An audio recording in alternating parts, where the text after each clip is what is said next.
is interjecting when someone's talking with short phrases such as yes, I see, etc. なるほど。そうですね。そうですね。そうですね。Oh, you can do it to me because I want to say, after living in Japan, more and more I noticed that I was, getting that into my body.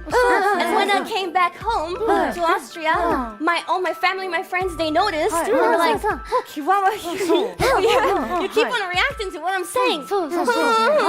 Yes. So, but actually, I can't get rid of it anymore.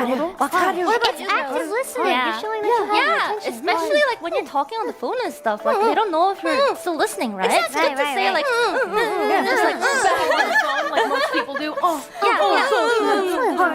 So did you girls also start doing that on your own by now? Yeah, I do it definitely. Yeah? I do it. I mean, what about you? You haven't been here for that long, but like... Sometimes I feel like it's something I would do anyways. Yeah. Really?